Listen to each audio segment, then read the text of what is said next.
Ladies and gentlemen, Handsome Monkey here, and we are back with Pokemon Trading Card Game Online, and does it ever feel good to be back? Okay, so today we're going to be doing one of my all-time favorite decks in celebration of being back, and that's going to be our Flareon and Friends deck, as Puka called it, but it's just going to be a Cofagrius? Yeah, Cofagrius. Wow, I had it in my head good, but there's probably already a drinking game for every time I mispronounce a name in Pokemon anyway. So that he has the 6 feet under ability, which puts 3 damage counters on your opponent's Pokemon in any way you choose, but you have to knock yourself out. So usually that's kind of a bad thing, but actually with Flareon, putting 20 extra damage onto Vengeance is not that bad at all. You can get some quite surprising knockouts with that. And hopefully you can kind of justify your opponent taking a prize, because obviously if you do that all game, you're going to be behind quite quickly. And hopefully, and probably lose the game if you do it in the wrong situation. So to pair up with this, we also run one Iris, just because it is a gimmicky supporter. You don't want to be wasting your supporter just on a damage increase. But near the end of the game, when your opponent only has one prize left, an extra 50 damage can definitely be a game changer. Speaking of game changers, we also run Toxicroak EX as one of our toolbox cards, so to speak, one of the ones that attack for weakness. This guy, if you just have a Korgunk on the bench, you attach 1 energy and then evolve him, and all of a sudden you have 180 damage against a Psychic weak Pokemon. So our Lucario, our Mewtwo, or Deoxys, all these guys would all of a sudden be a surprise turnaround 2 prizes. So yeah, it's all kinds of surprises with this deck. We run one Jirachi, which isn't ideal, but you really do need certain supporters at certain times. Like if you can Jirachi for Iris at the end of the game, fantastic. If you can Jirachi for Pokemon Fan Club early game, get yourself set up faster, fantastic. He's just worth his weight in gold for sure, even if he's the only 2 prizes on the bench, and it can be it's totally Lysander bait. So we got Muscle Band and Silver Bangle, 2 Skyla, 4 Juniper, and 3 N, which are mostly going to be used probably later in the game when our opponent has more prizes, because that also synergizes very well with Cofagrius's ability to leave our opponent with less prizes, which means he has less cards in hand. And otherwise, we got Raichu for our Yveltal EX, and no, not you, Beartick for our Pyroar. Well, Pyroar is not going to be an issue since we run mostly Stage 1 Pokemon, but also Landorus EX, that's who's weak to water. Yeah, so that's kind of our main reasoning behind those. And yeah, and then Leafeon for Seismitoad EX. Alright, I think that pretty much sums up the deck, guys. I'll see you guys in the arena. Alright, into the arena. So as I'm sure most of you are asking is, why aren't you running that training center? Because apparently most of you are 80 years old and whiny for some reason. But no, the training center is actually, we don't run it because our best matchup, as opposed to our worst matchup in most cases, is those Stage 1 type decks, like Zoroark, sadly. But that might just be a Pyro Tech if we're lucky. But yeah, so what we actually don't want to see are those Stage 1 decks. No, we're not going to bench you for now, because like it's just too much. We have to dedicate too many resources to it. No, this is not a good start, but we have our Pokemon Fan Club list to start, so let's get Eevee and a Yamask. We don't need to Jirachi for anything yet, so I think we're just going to bench those 2, put you onto you, and yeah, end our turn now.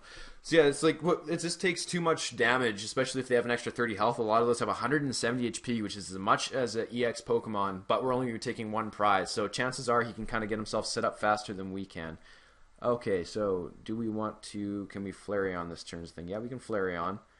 Do we want to N, I guess? Yeah, probably. We're going to do that. I think we're going to Flareon and hope we can get a Cofagrigus off the N. I probably should have checked like before to see which one had more. Do I want Juniper for an extra card? Not really. We'll cycle all this in. And yeah, oh yeah, there's our Cofagrigus. Do we want to get any of this, anything else right now? We could get another Eevee into play.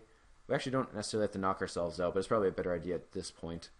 Yeah, so that's for sure going to be a knockout. We don't have to get anything else in this card right now. Let's see what else he's playing before we get rid of our tech cards. So he takes a prize, we take a prize, but he loses all of his energy. So we're okay with this kind of a trade-off. And that's kind of like the interesting thing about this deck and why it's basically my favorite deck. There's a lot of really interesting choices and a lot of surprising damage output, especially from these tech cards, and even more so especially from this surprise Cofagrius decks, or Cofagrius' damage, I should say, rather. Okay, obviously wasn't ready to take that prize. Do we want Ultra Ball for anything before we attack? I think we want to keep all this for now. So yeah, let's just attack for 40 and get our knockout. Okay, another Eevee. That can be into a Leafeon maybe for another basic energy. Let's see what else he's got. I said we did see Zoroark. Oh, there's our Yveltal. Yes, it's a good thing. We got to get a Pikachu out as soon as possible. I think we can probably get rid of our Beartick, because I don't think there's going to be anything that's water weak. We saw a Zoroark. I don't think he's going to run Pyroar in an Yveltal deck. But, you know, stranger things have happened. Who knows? Ooh, Darkrai EX and a Mew. Ooh, full art too. That is such a beautiful card. I think that's from Dragon's Exalted, if I'm not mistaken. Yeah, oh, I absolutely love that card. I wonder how much it's worth now. I wonder if the prices drop because Dragon's Assault is there, or is it because less people have it now, or maybe got rid of it. I don't know. I'm curious to see what the price on that is now, because I would love myself a copy of that card. It's so cool, especially in if we after when Phantom Forces is released, if we decide to do a Mimic Mega Gengar deck, that could be really cool. Okay, bench our EV. Get you, and we need our Pikachu as soon as possible. Please don't be. Oh, I say, please don't be prized. Ah, that was gonna be very bad. Okay, Muscle Band onto you, and I think we're just gonna attack for 60, leaving him with 10 HP, but that's fine. We can totally threaten with this Raichu now once he's in play. Maybe make him a little bit more scared to bring out the Yveltal, unless he wants to die. We really need our Jirachi back, so we need more cards in our hand. Hopefully he ends us, if not nothing else. But it's always such a bad strategy to hope that your opponent ends you. Like, make your game plan off your opponent ending you is such a bad idea, unless you're just really good at mind games. I don't know. A little bit harder to do against computers, too. Maybe you can do it in chat. Like, oh, my hand is so good right now, you totally want to end me. I'm not sure if we want to bench these little buddies, or do it right now, because then we well... Yeah, like I don't think I'm gonna need a Flareon immediately anyway, but we're probably gonna get knocked out next turn due to Evil Ball. So we 60, 80, 100. Yep, precise knockout. But we do have a Skyla, so we're not totally dead in the water. Just very poor, just not doing very good at all in the water. That's all. I think we're probably just gonna evolve a Flareon and promote that next turn. Oh, okay. He's not ready to bring his Evil Tall forward yet. I guess again, we was scared of our. What do you call it? Of our, why can't I think right now? Oh, man.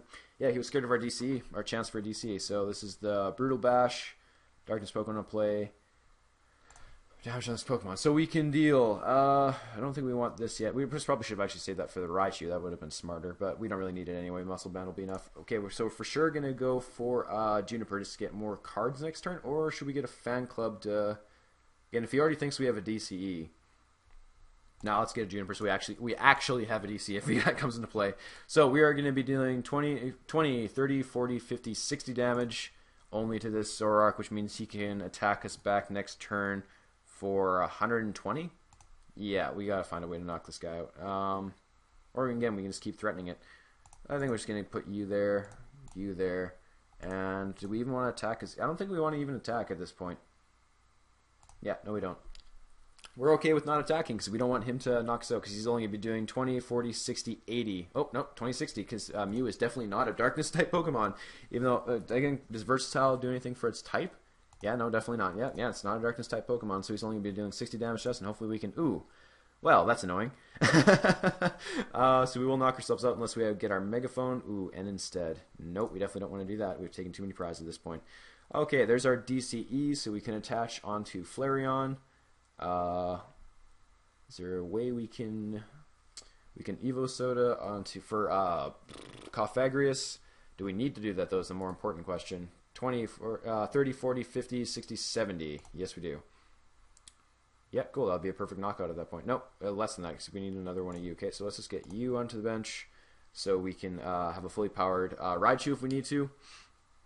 Because, yeah, that we need to have, at least that. Okay, cool. Onto the Raichu, I guess, for now, just so he definitely knows what's coming if he wants to knock us out. Cofagrius, and we're going to knock ourselves out as well, sadly. Leaving 2 bench slots, actually, that's not a good idea. But we'll put our Flareon that has no energy on. So we're going to put, we don't need to put any energy onto you, because, wait, nope, 1 onto you. And let's threaten the Mew, I guess. And now we can attack for, we'll knock each other out, but that's fine. I'm actually curious, which resolves first when you attack? Damage, so the damage has to go through in order for this to activate. I wonder if it'll be a sudden death. Because I did have one the other day when I was playing the Mega Charizard deck, actually. We had a, ooh, yeah, good, yeah. I had timed that up perfectly. Yeah, so I take the prize first, but I think it's still, I wonder if I win that. I really want to test that out sometime. So I did have a sudden death as Mega Charizard. I did the Crimson Dive to kill myself. Opponent took 2 prizes and it was into sudden death. Let's put the Flareon so we can threaten with, or we can use what do you call it? Double colorless energy next turn. And, yeah, because Evil Ball won't be knocking us yet. Cool, brings forward the Mew. I'm fine with that. That's going to be a knockout next turn, especially with our Silver Bangle. Wonder why he wanted to sacrifice that. Maybe just because it says damage on it? I don't know. The Raichu is definitely going to be our MVP right now, just making sure that Evil Tall stays scared on the bench for now. But we do need more benched Pokemon, so hopefully he doesn't find a way to somehow knock us out, attach a Darkness Energy, retreat, and Evil Ball. Oh, I wouldn't even knock us out anyway. That'll only deal 60 damage. 80 damage now. Still not enough. I have to have an energy attached in order for you to do anything. Are you going to retreat into Evoltal, baby Evoltal maybe? No? Okay, where are you going to put that? Huh. Yeah, so kind of a cool deck that's something I definitely want to do is Spirit Link, Mega Gengar, Mew deck, just to have a bunch of, they can mimic each other's stuff, maybe toss in a Celebi, that was a good play. Toss in a Celebi just to be able to use the Dark Corridor, whatever it's called, the ability to switch between, maybe throw in a Lock type deck in there as well, I don't know. That's kind of the one that everyone's already talking about though, again, I'm sure you guys have already noticed from these things, is like, I like to be a bit of I don't know, hipster, I guess is the best word for it, but not exactly that. But anyway, it's basically just to try and find the decks that not many other people play. Okay, so he's down to 3 prizes. We can't keep using this Cofagrius combo. He's now within Flareon is now within kill range for Yveltal. I think we're just going to go you. Yeah, that's not going to be absolutely necessary. I think I'd rather have cards. Evolve. You already got a Muscle Band? He already has a Muscle Band. Okay, so we don't have to do that yet. And we have an Iris, which is going to be key if we don't have enough benched Pokemon to get a normal knockout from Raichu. So, do we need to Ultra Ball? 20, 30, 40, 50, 60, 80, or 70, 80, 90, 100, 110. Yeah, we do. We got to Ultra Ball these guys away. Sorry, other Flareon, but what else do we want to get in play? Just a Direct, I guess, in case we get screwed that way, or we can get another Cofagrius into play, I guess. Again, we definitely can't use both of these. Well, I guess we could leave him at 1 prize, and if we can get a knockout on that Yveltal. So there's Vengeance for 130, getting a perfect knockout, and now he has to bring out that Yveltal to knock us out. And then we can Raichu and hopefully Iris for the win. We'll have to see what happens. That's kind of the interesting thing, because Raichu gets 20 damage for each bench Pokemon, so when we knock out and put 3 damage counters, we're still only gaining 10, because Raichu loses 20 for not having another bench Pokemon. But, like I said, we also have an Iris to put up there as well. Okay, so he's just going to be enough for another 30. I'm okay with taking damage. Wait, he's going to attach the bench with Yveltal, maybe? Load up a big and scary one? We'll have to see. He said if he wants us to keep taking... Could we take 2 prizes this turn somehow? Oh, yeah, we need a Lysander for that. No, so not as of yet. So he's attaching to the Mew. That's interesting. Don't want to Juniper this away. Where do we want to put our energy? I guess onto Flareon in case worse comes to worse. Don't want to do a Muscle Band yet, just in case we need to attach to Raichu for the difference. And now let's see Vengeance for 130 again. Okay, so now the Yveltal has to come out. Unless he's going to use Mew to attack with him, which might be kind of strange because Mew's even weaker than the Yveltal. I don't know. It's like, even if you're not Lightning weak, it's still the Raichu's still going to knock you out anyway. And we're just going to keep sitting on this Iris as kind of our little trump card, I guess. Just to deal an extra, what would that be, an extra 30 damage, I guess, out of nowhere? And again, if that's weakness, that's actually an extra 60 damage, so... That can make a difference if he somehow has a nuclear bomb attack that wipes out all of my cards except for Raichu. But otherwise, we are in a very good position right now. Yeah, I think his only option is to attack with Yveltal right now. It actually probably would have been a better idea to... well, I guess you could attack as a Night Spear with Mew. Yeah, probably would have been a better idea to use the Oblivion Wings onto the Darkrai because the 180 HP without having a weakness is a lot harder for me to hit. I can still do it, obviously, but he doesn't necessarily know that. Cofagrius on the bench for an extra 30 into another Flareon. Yeah, how much would that even do? Let's see, so it'd be 20, 40, 60, 80, 100, 120, 130. Oh yeah, we've been doing 130 this whole time. Not sure I didn't have to calculate that. And that'd be another 2 from the active Flareon. Would be 150. And then would be 170 from that. Yeah, just even 1 damage card. Ooh, enemy to 1. That is very nasty. Well, this just totally turned around. This could be very, very bad. Okay, we really need an energy for this. Well, how much can we be doing with Cofagrius? So it's only not that much of a change for this. Okay, so we're going to have 3 bench Pokemon. That's going to be 60. It's only going to be 120 plus Muscle Band's going to be 160. Is that right? Yeah, 60 damage, 80. No, so yeah, 160 damage. So we need another energy for the Flareon first. Oh, what the? Now, why would you do that? If I have another... Oh, I guess Flareon could have killed him anyway. So the end to 1 was very scary, though. I said, oh, yeah, we have a perfect hand. Too bad our opponent just had to mess that up for us. Okay, yeah, attacking for 100. I'm assuming that was an Evil Ball. We're going to promote the Raichu anyway, just because he has free retreat costs if we do want to attack with the Flareon instead. Yep, awesome. Flareon, we win the game. Sorry, man. I got the perfect draw, I guess. Okay, yeah, we can just kill him anyway, right? Yeah, no, there's no point in doing this. Yeah, 180 damage. And there's the victory. Yeah, so that's kind of how this deck works. I highly encourage you guys to try it out. And the interesting thing about this is there's so many deck slots just dedicated to Toolbox that you can mess this deck however you like. You can totally remove the Cofagrius and run like a Garbodor line instead and add more tech cards. Like I think a thicker Beartic line and a thicker Corrigan line, and obviously a thicker Raichu line would be very useful as well. And just really play around with this deck. There's all kinds of different ways Flareon can work. It's just basically having a bunch of Pokemon and having a late game attacker via Flareon. Anyway, guys, my name's been Monkey. I hope to see you guys next time.